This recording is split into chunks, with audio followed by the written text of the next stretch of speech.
os signos vai ter as suas próprias modalidades, que são cardinais, fixos e mutáveis. A modalidade cardinais é aqueles que dão movimento, né? Aquele que dá impulso, aquele que agrega mais. A modalidade fixa é aqueles que são mais parados, aqueles que não são mais, que menos mudam, aqueles que são mais fixos, mais estruturas mais sólidas. As modalidades de mutáveis dos signos são aqueles que causam mais transformações, que mudam todo o cenário geral das coisas. Vamos começar, por exemplo, dos signos mutáveis, que são aquele aspecto que muda as coisas em geral. Vamos focar, por exemplo, aqui em questões humanas, não só propriamente as emoções em geral. Então, o mutável aqui de Gêmeos, né, ele usa máscara. O que é Gêmeos? É a comunicação. Então, da maneira que ele vai conversar com outras pessoas, ele vai ter que trocar de máscara toda hora, seja no emprego, no público ou em família, ele vai trocar de máscara. Então, ele vai mudar de comportamento, porque ele representa comunicação, ele vai ter que mudar o seu vocabulário, às vezes sim, às vezes não, né, dependendo da situação e da circunstância que vai pedir. O mutável de Virgem, ele foca em mudar as coisas, né? Mudar às vezes a vida, mudar a natureza, né? Seja grande escala ou pequena, né? Por exemplo, ele que é o Virgem, ele é lógico, né? Ele tem perspectiva ali muito fixa, então ele vai olhar com coisa ali, ele vai olhar nas células ali, que vai ter que mudar nas células tronco, ele vai olhar ali no átomo, às vezes tem que mudar no núcleo, ele vai mexer com química, ele vai mexer com biologia, às vezes nem é isso, às vezes pode ser outra coisa, né? Às vezes ele pode mudar outro tipo de objeto como reciclagem, né? Então ele vai tentar reaproveitar as coisas, o que dá pra trocar aqui, ou fazer uma gambiarra, já que é questão de lógica, né? Então o Virgem, ele é mais focado em mudar as coisas materiais, né? Ou questão de limpeza também, né? O que tá sujo aqui que podemos limpar, né? O que tá imundo que podemos purificar aqui, né? É tipo nesse aspecto, né? Agora, o mutável aqui do Sagitário, ele é um professor, ou mestre, né? Então, ele vai mudar os seus alunos, os seus discípulos. Então, ele vai mudar a ética, ele vai mudar algum ensinamento, alguma doutrina, algum tipo de comportamento em geral, seja numa escola, seja numa igreja, seja qualquer área também, com tudo que vão ensino. Então, ele vai ter que mudar os seus alunos, sua disciplina, caráter em geral.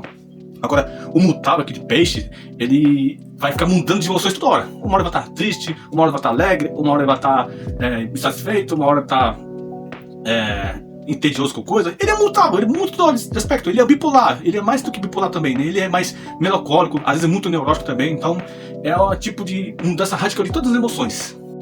Os 4 signos cardeais, ou cardinais, já viu que a Terra tem 4 pontos cardinais, ou 4 pontos cardeais, norte, sul, oeste e leste, geograficamente falando, né? Mas exatamente esses 4 signos cardinais, que representam a conexão, o movimento em geral, a expansão, eles vão fazer uma divisão geográfica aqui. Veja o que é, por exemplo, esse daqui, Áries. O que é Áries? O equinócio de primavera. Então chegou a primavera. Por quê? Porque é quando o Sol passa pelo equinócio do signo de Áries, que chegou a primavera. E a primavera sempre vai ser considerada a primeira das estações. E Áries é o primeiro signo do zodíaco, né?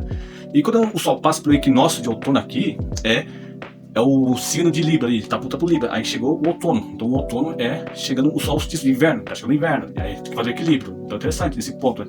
Agora, na questão da Terra, esses 2 signos cardeais, ou cardinais, que você pode entender também, eles dividem aqui a Terra no meio do linha do Equador. Tem uma linha imaginária do Equador, e entre nessas linhas tem os trópicos, né? O trópico do norte, que chamamos de trópico de Câncer, e o trópico aqui do sul chamamos de Capricórnio, né? Por quê? Porque justamente esse ângulo aqui da Terra, eles estão apontando para o Câncer, e esse baixo aponta para o Capricórnio. E o que é a Câncer aqui, né? O Câncer assim, representa a família, a população, a massa em geral, né? Então, é a parte do hemisfério norte assim, da Terra, onde tem mais gente, né? Então, onde está a China, está a Índia, está o Japão, são os lugares mais populosos, né? Já o trópico de Capricórnio, né? Se você for ver aqui no mapa geral da Terra, é um lugar que tem menos terra e menos gente. Então, o que é o Capricórnio? É a escassez, o vazio, às vezes o nada, entre aspas, o deserto em geral, você pode entender isso aí. Mas, veja, eles batem perfeitamente. Tipo, o Ares, ele é oposto de Libra, enquanto o Câncer, ele é oposto de Capricórnio. Justamente esses são os opostos, ele faz a noção do tempo e espaço. Não é interessante? Os signos de modalidade fixo, vocês podem entender isso aqui, o melhor exemplo para entender, são as 4 criaturas aladas em torno do trono de Deus. Já leu o livro de Apocalipse, lá na Revelação, que em volta de Deus tem 4 criaturas, cada criatura representa a virtude de Deus. Pois é, justamente essas 4 criaturas representam os 4 signos de modalidade fixa. Então tem o touro, e aqui a criatura de touro de Deus lá representa a força. Então toda a estabilidade, a paciência, né, a solidez ali, né, é o conforto da casa. Então tem a ver com o conservadorismo em questão, para quem tem religião, né, a valorização do lar, do ambiente, do abrigo, o acolhimento. E temos o leão em cima, o signo do leão da criatura alada representa o governante, o rei, o messias, a questão de ter uma hierarquia celestial intermediária, que é muito importante, né? tem nesse aspecto, que a Bíblia fala que Deus é governante, com o leão, tanto que lá no livro de Revelação, né? É claro que lá no livro de Revelação, Apocalipse, não fala de signos, né? Mas só você olhar as 4 criaturas, já tá de cara representando o que significa, né? Pra quem estuda simbologia, o arquétipo em geral. Agora, o aquário, né, a figura humana aqui, ó, de anjo, ele representa, né, um homem, claramente aquário, porque o homem ele é lógico, o aquário ele é lógico, ele faz mudanças, ele faz inovação, é tecnológico, e por incrível que pareça, o aquário ele tá na modalidade fixa, embora que ele é o de todos os fixos, ele também ele faz mais mudança. E a questão de tecnologia, invenção, né, mas é sempre o mesmo patamar do conhecimento. Agora, o escorpião, que é a águia, né? As pessoas bugam, puxa, o que a águia tem a ver com o escorpião? Já expliquei pra vocês no vídeo anteriores, o escorpião, ele esconde muito segredo. O escorpião, ele esconde uma serpente, ele esconde a águia também, né? Então, o escorpião é a morte, né? Então, Deus também lida com a morte. Mas aqui, na Bíblia, tá falando de sabedoria, né? Mas a sabedoria também lida com a morte, por incrível que pareça, né? Então, o escorpião tem muito segredo também. E, então, veja que cada criatura aqui representa a estabilidade, né?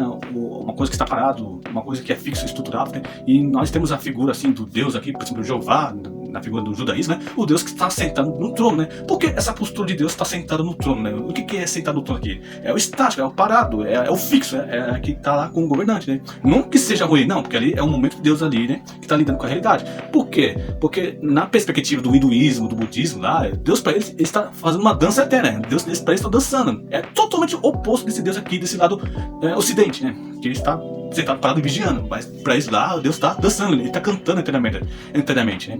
Entende? A perspectiva diferente de movimento, tudo é movimento de acordo com movimento ou estagnação, ou você pode chamar esse estagnação, tirando esse termo muito negativo, por descanso, né?